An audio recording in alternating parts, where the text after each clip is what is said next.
Mesdames, Messieurs les parlementaires, je remercie Honorable Maguette Sène qui occasion bi ma may nii pour mën a joxe explication par rapport à la délivrance des licences. Mais d'abord, avant tout, je tiens à apporter des précisions. Honorable, c'est 4 licences au lieu de 5 licences. Ensuite, yaboy bi ngay wax, les sardinelles ne sont pas concernées. Parce que les sardinelles ay petits pélagiques lañ. Alors que les licences yi ñu joxe, c'est des licences de pêche démersale côtière. C'est-à-dire jën yi nga xam ne ci fond bi la ñuy dund. Maintenant, question bi mooy, est-ce que ministre de la pêche am na sañ-sañu joxe licence? Bu amee sañ-sañu joxe licence, est-ce que joxe na ko ci conditions yi nga xam ne loi ak règlement noonu la ko permettre? Quatrième chose aussi mooy, est-ce que teg nañ ko ci xam-xam? Cinquième bi mooy, est-ce que pour njëriñu askan wi la, est-ce que pour njëriñu Sénégal la? Donc pour répondre à ces questions-là, ma xamal leen ne le code de la pêche, aussi bien que le décret portant attribution du ministre en charge de la pêche, moo ko jox sañ-sañ boobu pour mu joxe ay licence. Ma misaal rek ci samay prédécesseur am na ci koo xam ne ci juróomi at joxe na juróom fukki licence ak benn. am na koo xam ne ci juróom benn weer joxe na ci juróom-ñetti weer joxe na ci juróom benn licence. mu am koo xam ne ci ñetti at joxe na 36 licences. Man ministre de la pêche depuis 2024 donc def naa fi 2 ans ba dugg 3e année bi à ce jour-là 2 licences laa signé gu te licences yooyu ci ton bi la donc 4 licences lañ joxe woon mais yeneen 2 yi remplir ñu formalité ba léegi donc 2 ñoo remplir formalité muy Escasa muy Grand Bleu tey jii à ce jour boo demoon vérifier système de licence bi dañ naan la ñaari licence moo fi nekk yoo xam ne docteur Fatou Diouf moo ko signé en tant que ministre. te loolu bi ma koy def dama bëgg aussi parce que dañoo am ay principe loo xam ne dafa jiitu sax suñu dugg ci gouvernement bi dañu gëm ne dañu war a yaxanal ressources yi te pêche dafa am particularité ndax jën du comme ni nga xam da ngay jël rek bay dafa nekk loo xam ne da nga war a am système boo xam ne noonu nga koy gérer loolu moom moo tax bi ma ñëwee ma teey te même sànq mi ngi wax yabooy bi mais am na sax armement yoo xam ne bi ma ne salaamaaleykum ñëw ñoom ñoo njëkk a ñëw ne ma jox ñu licence parce que fayoon nañ depuis 2000 l'an 2000 donc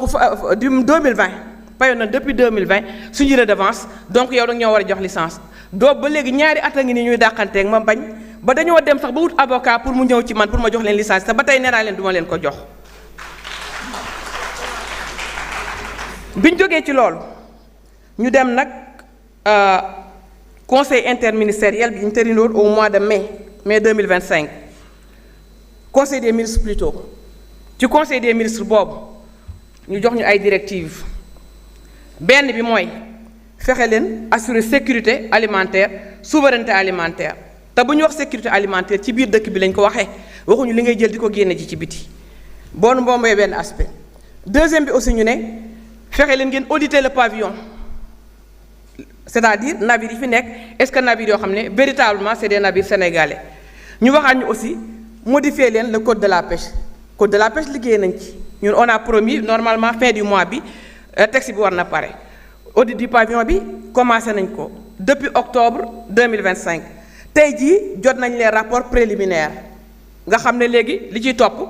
mooy beneen rapport d'étape bi ensuite le rapport final. Maintenant troisième question bi mooy lan mooy la sécurité alimentaire bi nga ko waxee li ma njëkk a def ak samay service mooy xoolal leen ma est-ce que Sénégal li muy produire ci jën yépp est-ce que ci dëkk bi lay des wala dafa am loo xam ne day dem ci biti. déjà rek liñ ci misaal 2023 ak 2024 man leen xoolal leen ma ko bi ñu ma xoolalee 2023 quantité bi ñu débarqué au Sénégal 481 tonnes 481 292 tonnes donc 481 292 tonnes loolu la ñu débarqué loolu ñu débarqué 259 805,4 tonnes dañ ko exporter yóbbu ko ci biti ça veut dire que 53,90% yi nga xam ne Sénégal produire nañ ko dañ ko jël yóbbu ko ci biti léegi ñu xoolalaat ma 2024 ñu ne ma 448 000 tonnes 756 la ñu produire yooyu bi ñu ko produire aussi 230 000 tonnes 0,72,49 ça veut dire 51%. Donc en moyenne 52% dañ koy jël di ko yóbbu di ko exporter di ko jaay ci biti te ñu koy jaay ci biti pour le moment mënaluma leen dara parce que dañu am statut entreprise franche d'exportation c'est-à-dire que il y a une loi qui leur permet qui les même leur impose d'exporter minimum 80% de leurs produits 80% de leurs produits vous imaginez donc ça veut dire que jën yi am na fi mais jën yi dañ koy génne di ko yóbbu di ko jaay ci biti c'est ça la vérité te il y a une loi qui les protège et man nag dans ce cadre-là je dis que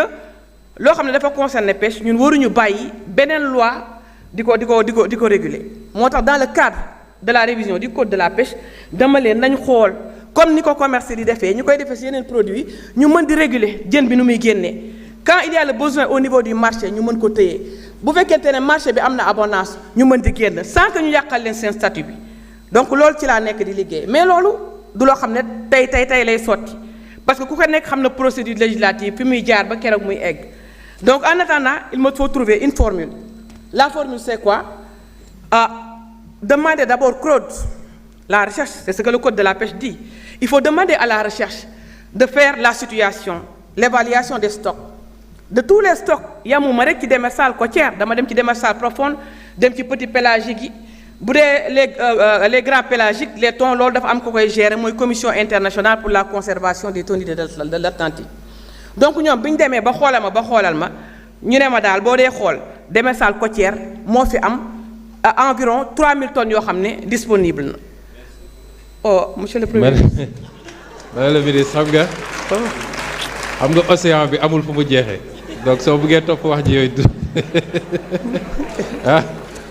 di nga am yeneen kii ci cadre kii bi parce qu'il reste 20 minutes il y a 2 ministres qui doivent passer ah. Je vous donne 1 minute parce qu'il y a 2 ministres qui doivent passer après vous. waaw d'accord sur le dialogue ak. waa kay ñoom bi ñu ma ko xoolalee ñu ne ma loolu am na ma gis ne espèce boobu jën yu baax yépp ci la nekk c'est-à-dire comme ni ñu koy waxee mooy coof mooy dorade mooy presque jën yu baax yépp ci lañ nekk te jën yooyu la majorité dañ koy jël di ko exporter léegi ma ne léegi xaaral ma bind armement yi fi nekk yépp ñetti armement ku nekk moo bind la doo ñi nga xam ne actuellement ñu ngi pêcher foofu ne leen léegi dama am projet boo xam ne dama bëgg a liggéey ak yéen ngir li ngeen di napp ngeen koy bàyyi ci dëkk bi su ko defee ma mën di approvisionner le marché national bind naa leen novembre 2025 bi ma leen bindee kenn moo ma répondre dès décembre ma toog 6 mois mu mat kenn répondre ma donc kenn moo ma répondre ci ñoom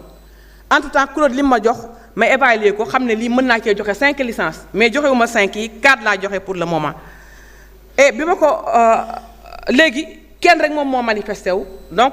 ci laa convoqué commission bi parce que loolu la code de la pêche wax doo ñëw rek joxe ci saasa dafa am commission consultative d'attribution des licences boo xam ne samay service ñu ngi ci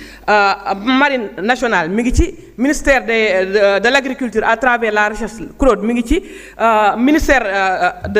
comment dirais-je des finances également mi ngi ci léegi ñoom man sax bokkuma ci commission bi directeur des pêches moo koy diriger parce que loolu la code bi wax bi ñu demee commission bi réunir joxe avis favorable avant loolu effectivement def naa benn arrêté parce que depuis 2006 dañu gelé woon pour cette espèce maintenant en 2026 pour permettre yeneen navires dugg ci il faut nga def dégel mais dégel partiel pour yemale ko ci nga xam ne loolu lañ mën a ressource bi ci lii la yem ci lii nga war a mën a joxe. Merci madame. Kon tout est régulier maintenant je suis à votre disposition. Venez au ministère si vous avez besoin d'informations. Merci monsieur le Premier ministre.